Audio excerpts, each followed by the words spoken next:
હું આપને એક જ વસ્તુ કહું કે તમારે માની લો કોઈ 10-20 લાખની જરૂરિયાત હોય તો 10મું ભણતો હોય એ છોકરા પાસે ન મળે, એના પપ્પા પાસે મળે. આ એના જેવી વાત છે. અહીંયા ખીલ્લો ખોડી દીધો અને અહીંયા બધું આમ આદમી પાર્ટીનું થઈ ગયું, એ બધી ભ્રામક વાતો છે. એકવાર પરિણામ આવ્યું પેટા ચૂંટણીમાં, એ વિષય અલગ હતો, એ સ્થિતિ સમીકરણ અલગ હતું. પરંતુ હાલ આ ચૂંટણીમાં એમની પાસે કોઈ એવા સક્ષમ ચહેરાઓ જ નથી કે જે જનતાની વચ્ચે રહીને સતત જનતાનું કામ કરતા હોય. તો અમારી કર્મભૂમિ છે, અમારી જન્મભૂમિ છે અને આ જનતા અમારો પરિવાર છે. તો અહીંયા આવી અને કોઈ ખીલ્લો ઠોકી જાય એ વાતમાં જરા પણ દમ નથી. આ અમારા બાપદાદાની ધરતી છે, અમારું વતન છે, અમારી જનતા છે, એ અમારો પરિવાર છે. અમે સુખ દુઃખમાં જનતાની સાથે હોઈએ છીએ, જનતા અમારી સાથે હોય છે. તો અહીંયા ખીલ્લો ઠોકી દેવો એ માત્ર ભ્રામક વાતો છે. પોતે એડવોકેટ છે અને કોર્ટમાં મેટર ચાલુ હોય તો એક એડવોકેટ તરીકે એમને ખબર હોવી જોઈએ કે કોર્ટ કાર્યવાહીમાં ચંચુપાત ન કરવાની હોય. તો પોતે બેલા લઈ અને મૂકી દીધા સાઈડમાં અને પોતે દબંગ છે એવું દર્શાવ્યું 24 કલાક પૂરતું. 24 કલાક પછી એ પરિવારે પાછા બેલા હતા એમને ગોઠવી દીધા અને થોડુંક ન છાજે એવું વર્તન એ લોકો બોલ્યા કે હવે તમારામાં તાકાત હોય તો આવી જાવ એમ. એવા શબ્દો મારે મીડિયા સમક્ષ ન બોલવા જોઈએ, એથી હું નથી બોલતો, પણ સોશિયલ મીડિયામાં લોકોએ જોયું છે. એક અપમાનજનક શબ્દો સાંભળવા માંડ્યા. તો એક એની રાજકીય કુનેહ ઘટી. નહીંતર એ પરિવારને ભેગું બેસાડીને એની ફરજ એવી હતી કે સમાધાન કરાવવું જોઈએ. પીઆઈ સમક્ષ એ લોકો રજૂઆત કરવા ગયા હતા. તો પીઆઈ છે એ લેડીઝ હતા, એક મહિલા હતા. તો મહિલાની સામે એમને પણ થોડું ઘણું ન છાજે એવું વર્તન કર્યું હતું. સમાજને ન શોભે, એક નેતાને ન શોભે. અને રજૂઆત કરવાની જે પદ્ધતિ હોય એ પદ્ધતિથી વિપરીત એમને પગમાં પડ્યા કે અમે તમને હાથ જોડી જેમ કે પગે લાગ્યા. તો એક મારા વિસ્તારના ધારાસભ્ય તરીકે મારે પણ નીચું જવું પડ્યું હતું કે પગે લાગવું પડ્યું. પગે લાગીને કહેતા હતા કે તમે આમ કરો તેમ કરો. કોઈ એમના પર જૂતું ફેંક્યું તો પોતે જે જૂતું ફેંક્યું હતું ગૃહમંત્રી ઉપર, તો એમાં પણ એ ગૌરવ લેતા કે અમે તો ગૃહમંત્રીને ચમરબંધીના દીકરાને જૂતું માર્યું હતું. ભાઈ, તમને જૂતું મારવાવાળો કોઈ વ્યક્તિ છે એ તમારો ઊભો કરેલો હતો અને તમે ગોઠવેલું હતું કે અમને જૂતું મારો સસ્તી પ્રસિદ્ધિ માટે. હમણાં જ આપે કિસ્સો જોયો કે એમને મહેસાણા કોર્ટનું કોઈ વોરંટ હતું, તો વોરંટ બજાવવા પોલીસ એની ઘરે જાય એ તો કાયદાકીય પ્રક્રિયા છે. એમાં કોઈ ભાજપનું નામ લેવું, ગૃહમંત્રીનું નામ લેવું એવું કશું હોતું નથી. કોર્ટની પ્રક્રિયા છે ને પોલીસ એની ફરજ અદા કરવા માટે જાય છે. તો પોતે એવું કે હું વિસાવદર છું, હું તો વીડિયા મૂકું છું. ભાઈ, મહેસાણાની પોલીસ અહીંયા ન આવી તમને જાણ કરે કે ભાઈ આ તમારું વોરંટ છે, તમે ધારાસભ્ય છો, તો તમને એક ઇજ્જતથી, રિસ્પેક્ટથી પોલીસ તમારી ઘરે વોરંટ બજાવવા જતી હોય. એમાં કોઈ પરિવારના લોકોને હેરાન કરવા એવો પોલીસનો ઈરાદો ન હોય. એમાં પણ સસ્તી પ્રસિદ્ધિ મેળવવા માટે આવા વાણી વિલાસ કર્યા કરતા હોય. નમસ્કાર, આપ ગુજરાત તક જોઈ રહ્યા છો અને ઇલેક્શન કવરેજ કરવા માટે અમે સૌરાષ્ટ્રમાં અલગ અલગ જિલ્લાઓમાં, વિસ્તારોમાં ફરી રહ્યા છીએ. અને જૂનાગઢના વિસાવદરમાં ગયા અને વિસાવદર બાદ અમે ભેંસાણ આવ્યા છે. અને ભેંસાણ આવતાની સાથે, નામ આવતાની સાથે તમને એક નેતાનું નામ જરૂર યાદ આવે, એ છે ભૂપતભાઈ ભાયાણી. એમની સાથે સીધી વાતચીત કરીએ. ભૂપતભાઈ, સૌથી પહેલાં તો એકો આ વખતે માહોલ કેવો છે ચૂંટણીમાં? કારણ કે પેટા ચૂંટણીમાં વિસાવદરમાં પરિણામ આમ આદમી પાર્ટી તરફેણમાં આવ્યું ને પછી ગોપાલ ઇટાલિયા ખૂબ સોશિયલ મીડિયામાં બાકી બધી જગ્યાએ થયું. અત્યારના સ્થાનિક સ્વરાજમાં શું માહોલ છે?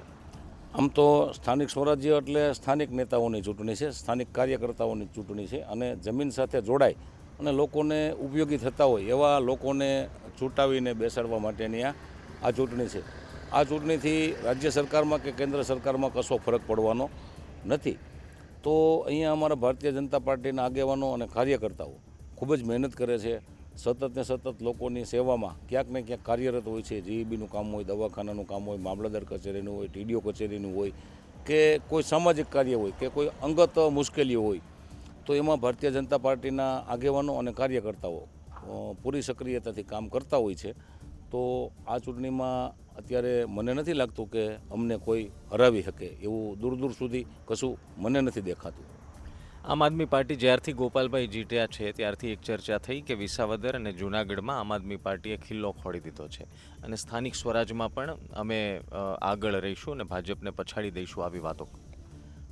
ના, એ તો એક મિથ્યા વાતો છે બધી. હું આપને એક જ વસ્તુ કહું કે તમારે માની લો કોઈ 10-20 લાખની જરૂરિયાત હોય તો 10મું ભણતો હોય એ છોકરા પાસે ન મળે, એના પપ્પા પાસે મળે. આ એના જેવી વાત છે. અહીંયા ખીલ્લો ખોડી દીધો અને અહીંયા બધું આમ આદમી પાર્ટીનું થઈ ગયું, એ બધી ભ્રામક વાતો છે. એકવાર પરિણામ આવ્યું પેટા ચૂંટણીમાં, એ વિષય અલગ હતો, એ સ્થિતિ સમીકરણ અલગ હતું. પરંતુ હાલ આ ચૂંટણીમાં એમની પાસે કોઈ એવા સક્ષમ ચહેરાઓ જ નથી કે જે જનતાની વચ્ચે રહીને સતત જનતાનું કામ કરતા હોય, લોકોની સેવા કરતા હોય. એમની જે ટીમ છે એ ટીમ એવા પ્રકારની છે કે એકદમ નકારાત્મક એમની વિચારધારા છે.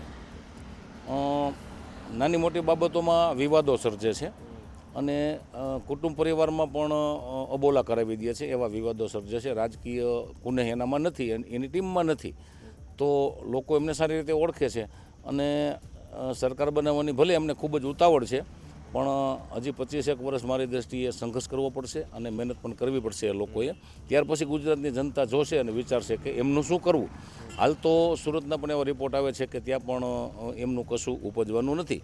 તો અહીંયા તો મહેમાન કલાકાર તરીકે આવ્યા છે. આ તો અમારી કર્મભૂમિ છે, અમારી જન્મભૂમિ છે અને આ જનતા અમારો પરિવાર છે. તો અહીંયા આવી અને કોઈ ખીલ્લો ઠોકી જાય એ વાતમાં જરા પણ દમ નથી. આ અમારા બાપદાદાની ધરતી છે, અમારું વતન છે, અમારી જનતા છે, એ અમારો પરિવાર છે. અમે સુખ દુઃખમાં જનતાની સાથે હોઈએ છીએ, જનતા અમારી સાથે હોય છે. તો અહીંયા ખીલ્લો ઠોકી દેવો એ માત્ર ભ્રામક વાતો છે અને ક્ષણિક એકાદી વાર જનતાએ ભૂલ કરી હોય, પણ દર વખતે એ ભૂલનું દોહરાવે અને એનું પુનરાવર્તન થાય એ બિલકુલ શક્ય નથી. અહીંયા આવીને જે વાતો કરી ગયા છે એ મહિલું કશું કામ થયું નથી. વેદનાની ડાયરી પણ લોકો ગોતે છે અને વેદનાની ડાયરીના જે મુદ્દાઓ હતા એ મુદ્દા વિસરાતા જાય છે અને એક ભાજપ નામનો એક મેનિયા એને થઈ ગયો છે. એના દરેક સ્ટેટમેન્ટ, દરેક ઇન્ટરવ્યૂ, દરેક એમના વિડીયા સોશિયલ મીડિયામાં એમાં 5 થી 10 વાર 15 વાર ભાજપનું નામ આવે અને એકદમ નકારાત્મક વાત આવે. મિત્રોને એટલું જ કહેવાનું છે મારે કે રાજકીય ક્ષેત્રમાં તમે ટીકા કરો એ તમારો અધિકાર છે વિપક્ષ તરીકે, પણ સરકારની સારી કામગીરીને બિરદાવી એ પણ વિપક્ષનો અધિકાર છે. તો હાલ તો મને એવું કશું નથી લાગતું કે એમનો ક્યાંય ખીલ્લો ખૂંતો હોય. જે ખૂતેલા છે એ ઉખડવા માંડ્યા છે, એવું મારું માનવું છે. તમે એ વાત માનો છો કે ગોપાલ ઇટાલિયામાં રાજકીય કુનેહ છે? તમે કીધું કે પક્ષમાં જે અત્યારના ઉમેદવારો છે એમાં રાજકીય કુનેહ નથી, પણ ગોપાલ ઇટાલિયામાં છે. એના 2 દાખલા 3 દાખલા મારા વિસ્તારમાં જ બનેલા છે. એક તો બેલાનું પ્રકરણ હતું કે જે ભાઈઓ પરિવારનો મામલો હતો વિસડ હનુમતિયા ગામે. પોતે એડવોકેટ છે અને કોર્ટમાં મેટર ચાલુ હોય તો એક એડવોકેટ તરીકે એમને ખબર હોવી જોઈએ કે કોર્ટ કાર્યવાહીમાં ચંચુપાત ન કરવાની હોય. તો પોતે બેલા લઈ અને મૂકી દીધા સાઈડમાં અને પોતે દબંગ છે એવું દર્શાવ્યું 24 કલાક પૂરતું.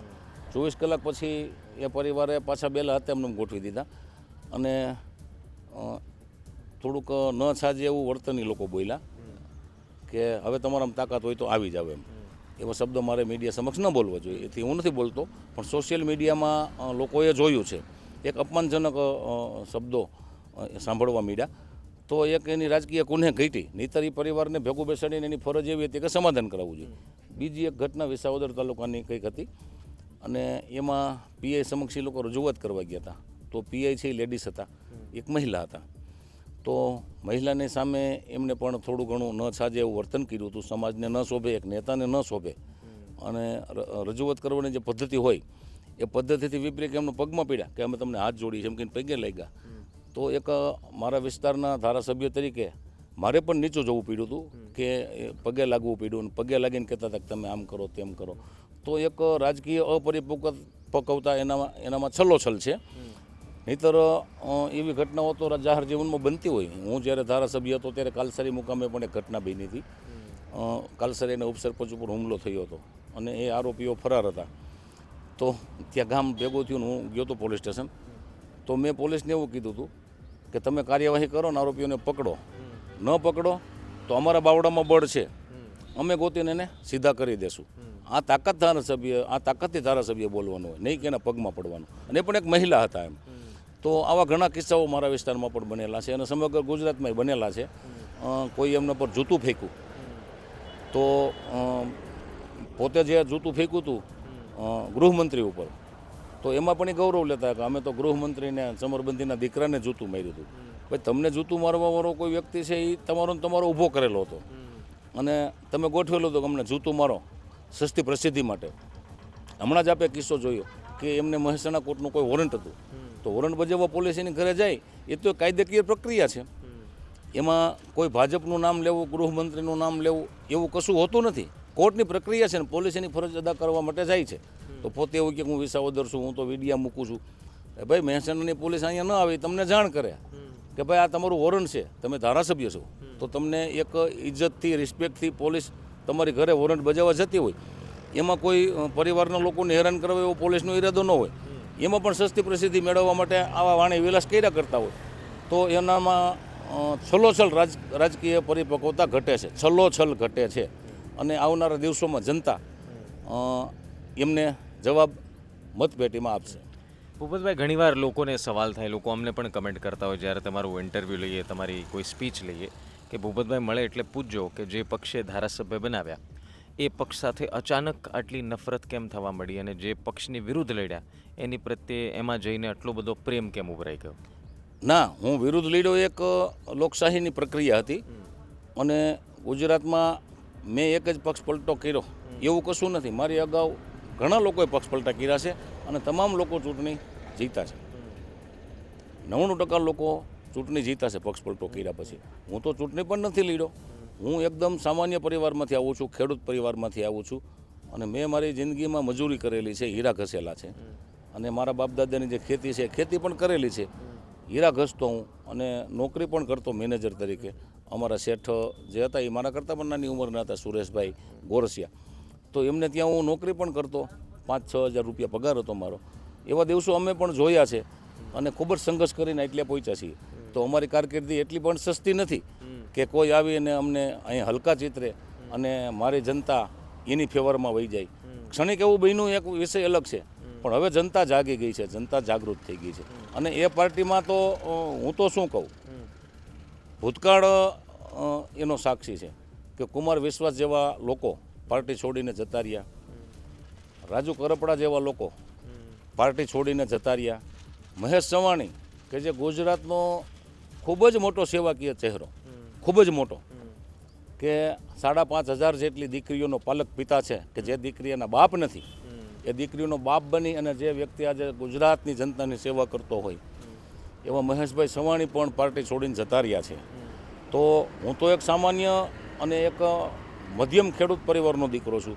હું ભારતીય જનતા પાર્ટીમાં જન્મેલો હતો. તો તમે રાજુ કરપડા જેવા હોનહાર યુવાનને નથી સાચવી શક્યા. દિલ્હીમાં તમે રાઘવ ચઢ્ઢા જેવા જે ભારતનું ભવિષ્ય કહી શકાય એવા વિચારશીલ યુવા તમારી પક્ષમાં હતા અને નાની એવી બાબતમાં તમે એને પણ ઇગ્નોર કરો છો.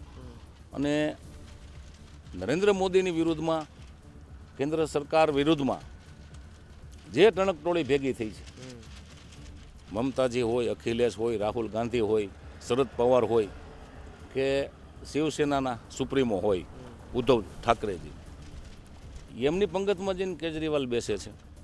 તો એ પાર્ટીમાં મારે ન રહેવાનું હોય. ગુજરાતના સિંહ જે કેન્દ્રમાં પ્રતિનિધિત્વ કરે છે, ભારતની શાન વિશ્વમાં વધારી છે, તો એક ગુજરાતી તરીકે અને ખેડૂતના દીકરા તરીકે પણ મને પણ એનું ગૌરવ હોય. તમે તમારા રાઘવ ચઢ્ઢાને હાચવી શક્યા નથી, તમે તમારા રાજુ કરપડાને હાચવી શક્યા નથી, તમે મહેશભાઈ ચવાણી જેવા વિરલ વ્યક્તિત્વ કે જે સદીઓમાં પાકતું હોય એવા વ્યક્તિત્વને તમે સાચવી શક્યા નથી.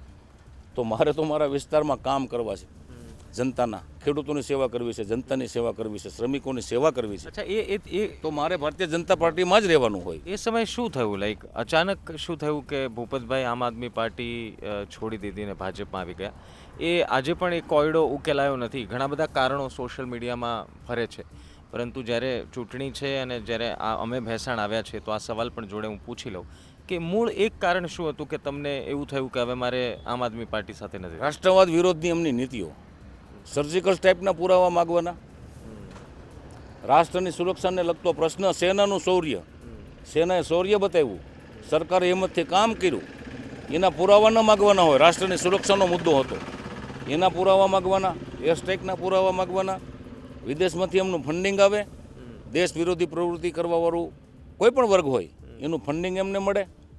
એવી પાર્ટીમાં એક રાષ્ટ્રવાદી યુવાન તરીકે, એક પટેલ સમાજના દીકરા તરીકે અને એક ગુજરાતી તરીકે એ પાર્ટીમાં મારે ન રહેવાનું હોય. જે પાર્ટી આજે રાજુ કરપડા છોડી ચૂક્યા છે, રાઘવ ચઢ્ઢા પણ પાર્ટી છોડી ચૂક્યા છે, એવી પાર્ટીમાં મારે કદી ન રહેવાનું હોય.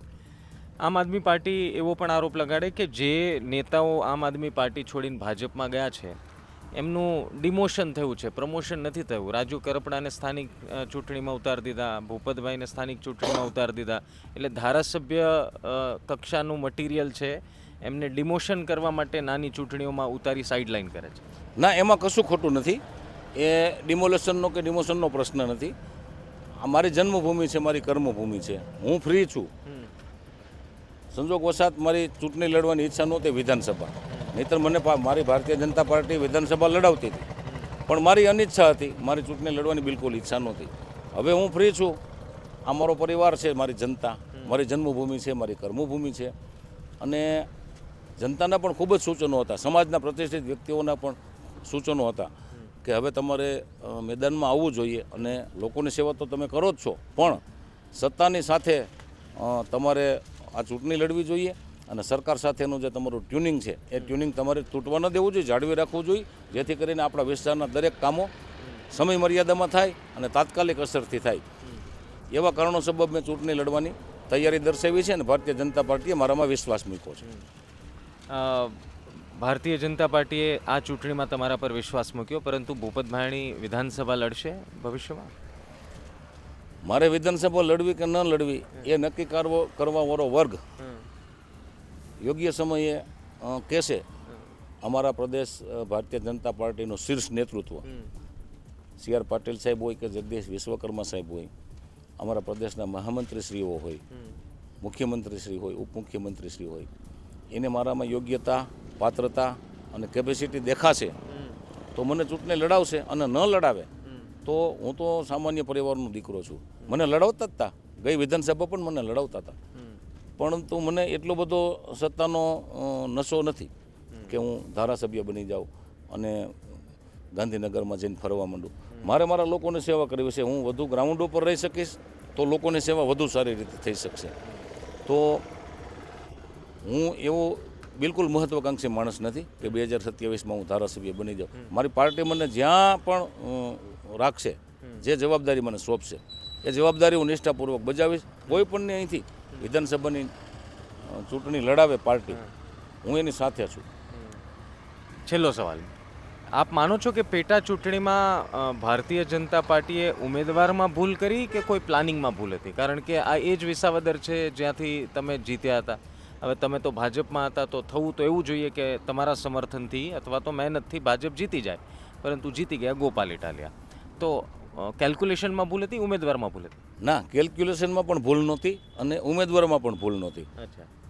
આવડી તોતિંગ બહુમતીથી સરકાર હાલતી હોય, કેન્દ્રની સરકાર પણ ખૂબ સારા કામો કરતી હોય, તો અમારો જે ઉમેદવાર છે કિરીટ પટેલ, એ અમારો જિલ્લાનો સૌથી સક્ષમ અને સૌથી યુવા અને ખૂબ જ પ્રતિભાશાળી અને જિલ્લાનું ગૌરવ કહી શકાય, જિલ્લાનું ભવિષ્ય પણ કહી શકાય, આવો ઉમેદવાર પાર્ટી આપ્યો તો ઉમેદવારમાં પાર્ટીની બિલકુલ ભૂલ નથી અને કેલ્ક્યુલેશનમાં પણ કોઈ ભૂલ નથી.